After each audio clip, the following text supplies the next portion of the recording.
Thank you, Roy, and allow me to, as producing G in the city and the urban agenda is something that we close to our hearts, and this is a tool that makes the importance of having a political agenda and a narrative supported by actual tools that bring implementation into shape. So for us, I'm here I'm using the UCLG hat, not the observatory hat, although a bit as well. Thank you, it was a really interesting presentation. This one concludes this first part of Thank you. So now it's time for an open floor. Questions to the panelists, please. The floor is open, and we have the mic.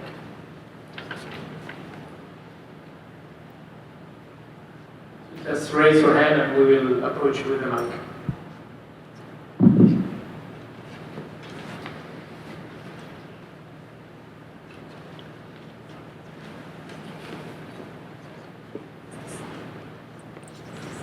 Hello, my name is Alan Coliban. I'm the mayor of Brașov, 300,000 inhabitant city in Romania. So I admire your work, I respect it, and there's lots of research and lots of data to back up on the political decisions. And I perceive myself as a buyer. So you're the sellers, I'm the buyer, but this is a very interesting shop. I would like to buy everything. So where should I start from? Is there like the observatory, or where should I go in order to start measuring, applying indexes, and working together with people to engage them in order to embrace the idea of a 15-minute city in a world that is right now a bit suffocated with manipulation and the extreme right saying all the things they could say wrong about the goodwill of these initiatives and these endeavors. So I'm willing to support it, I'm willing to bring it to my city. We're already doing lots of things, and I was thinking how would the index and the map would look like for our neighborhoods. So really happy to pilot and to apply what you're doing. But where should I start? Maybe Catherine, you should come upstairs. Or we can. The next panel will be with concrete cases. The good news for you, Mayor, is that this is a shop that is selling things for free. So the vocation of the observatory is to serve and to improve knowledge of cities and people working on urban development. We are not for cities planning to implement shopping or a buying model as a business model. In any case, I will give the floor to Catherine, who is more suited to respond to your question. Yeah, if you're still surviving the session, because it's a marathon, we have another full table. But the next session is actually around local projects with cities. So you're welcome to also speak to any one of us, because all of those tools are available.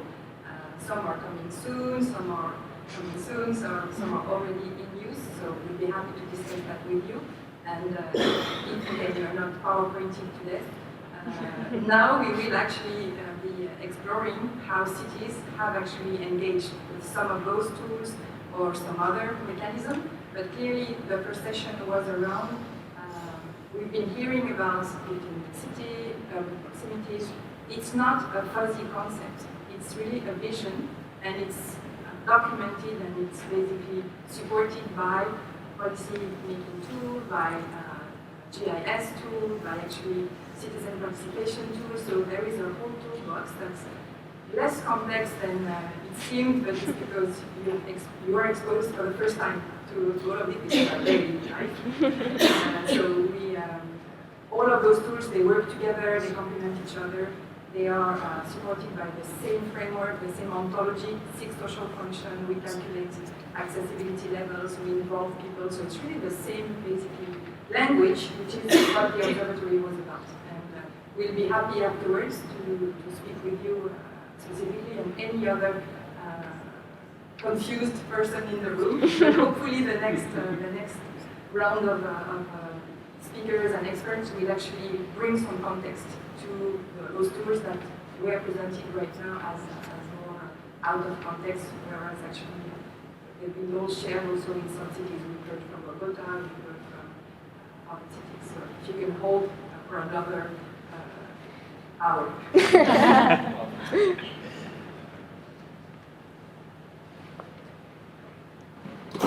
Hello everybody, I'm Matteo. I work for Volcano, which is a creative placemaking consultancy based in Copenhagen. And thanks a lot, first of all, amazing talks. I was really happy to hear what Alexander said about the role of empathy and about trying to get to the emotions and not just all this world of data and big data. And I was wondering though, after all these, let's say, non-object, like non-data-driven workshops, like the one you showed us, how do you turn these insights into something actionable for the developers, something bounding for the developers, so that once the project starts, they need to stick to this and it's not just something in the pile of inspiration, right? And I feel like maybe adding that they did a lot of work and we saw also the outcome, the final outcome. I wonder how the process worked for you guys in terms of really making sure that all the information start in one place and end up in the right one at the end. Thank you.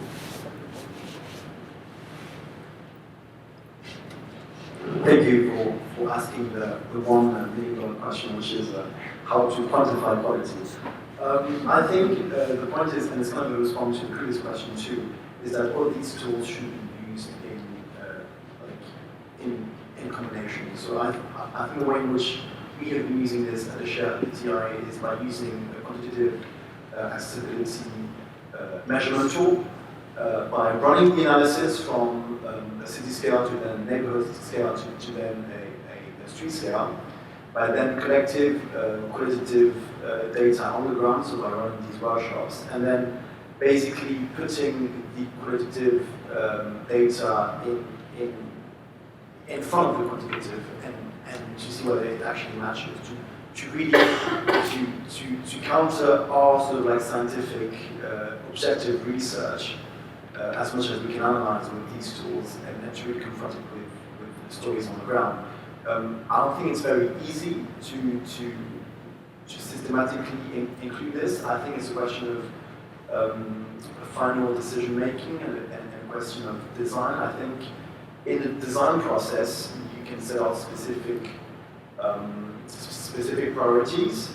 These can be informed by your quantitative analysis, but they can then be shaped also by your qualitative inquiry into what the population actually wants. So very simply, if you're pedestrianizing the streets and you analyze its environmental, social, and economic performance, your quantitative measurement tool might find out that the importance is about environmental problems such as air quality. Then when you actually go on the ground, people talk more about social inclusion. So then the qualitative data will actually give you extra information and you'll be able to adapt your project at a later phase of the implementation to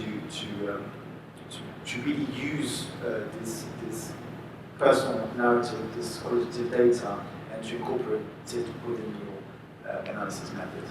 But I do agree it's not very easy, and that's exactly what we're here for. So perhaps to add to that one, how do you make sure that a collaborative process really reaches tangible change on the ground? That was your question, right? Yeah. So I mean, it's really part of the answer, I mean, the stakeholder engagement, not only making sure that the most vulnerable populations that I was speaking about have a seat around the table, but that everyone has a seat around the table. So it's not about some kind of ideal planning, it's about realistic planning and designing neighborhoods in the sense that we try to push for all, potential possible actors to actually be part of that process from the very beginning. The most tricky part is usually like the construction companies, to be honest. but making sure that they're also part from the very, very beginning of the entire process. So it's really about this kind of negotiation between different stakeholders. So our experience is really that, I mean, it might take a little bit longer, but at the end, when you're actually about to implement the project, construction, you kind of gone past all of those difficult, tricky, issues where you usually get stuck in the long run. So then it actually speeds up and becomes much more smooth if you've done your stakeholder engagement and built the process accordingly and involved everyone. And also, I mean, as one of the mayor in the first projects, we did it in Sweden, and like in a municipality like ours, we simply can't afford to fail. So it's really about, putting your eggs in the right basket, because you can't really do it if you're a city with limited resources, which is the case for all cities.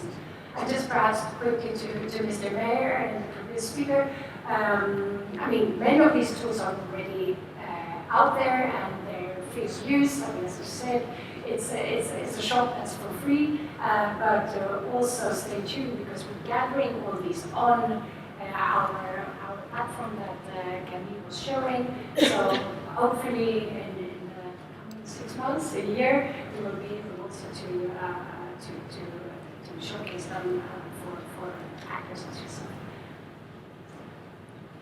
I can add very briefly, as you were mentioning that you're based in Copenhagen, and this is one of our pilot cities through our program. And for example, with the city of Copenhagen, what we're trying to support them with is also how to engage. It's about new development within the city. And so what we're doing is supporting the city and the developer to engage with the local residents before the new development actually comes out, which is a hard exercise, building the community before the housing and the services are there. And what we're doing is like building this kind of community hub where we are actively organizing events and having a lot of activities there that can be done. And also on this side, the city is also already engaging with targeted groups, so like having a workshop with kids, having a workshop with teenagers, having a workshop with elderly people, and knowing who will be living there, what do they need, what's their needs, and what's the social aspect that they want to push through this project. And so this is bringing to the same table the developer who is doing that project, and how we can, maybe shift little things around with the project to respond to the needs of the communities that the city is engaging with. Just to add on what you were saying of bringing the stakeholder at the same table, it's easier in some cities than others, but in some, like when it's possible, it's really important to make sure that the decision making is both ways. Also, briefly to complement and also to speak a little bit to the question of the first person that intervened. I think the beauty of the Sustainable Proximity Initiative is that it's kind of the convener of many tools or many methodologies that have been built around the concept of proximity, and some with specific entry points or that are probably more conducive for the work of some cities that want to prioritize or a certain social group, or maybe they want to focus on women, or they want to focus on, like in the case of the urban inclusion market, the issue of human mobility, migration, refugee. So I think that's the beauty of this initiative. And talking about the urban inclusion marker, for instance, what we saw as key for us in that moment, since we were thinking that this specific population group, was to look at proximity and socioeconomic policies that can be further taking as a conceptual framework the right to the city.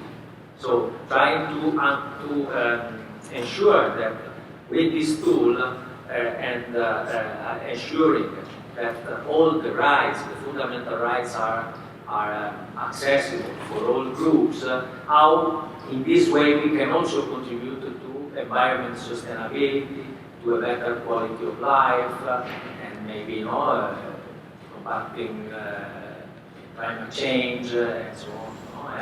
And for instance, in this moment, we are particularly emphasizing how we can include indicators that not only are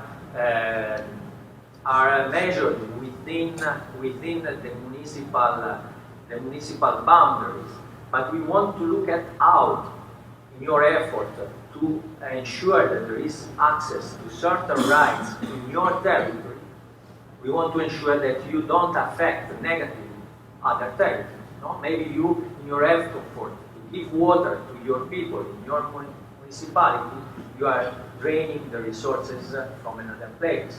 No? You know what I mean?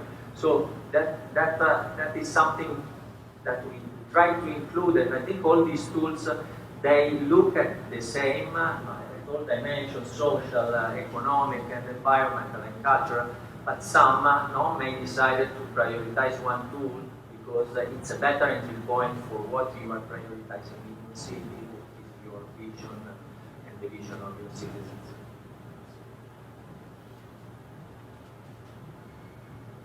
I need to close. I'm the next moderator, I'm the timekeeper, so keep your questions. We'll have more time. You've signed up for a 3-hour session. So thank you to all of you, my dear colleagues, and I invite now my next colleagues, so Alfredo,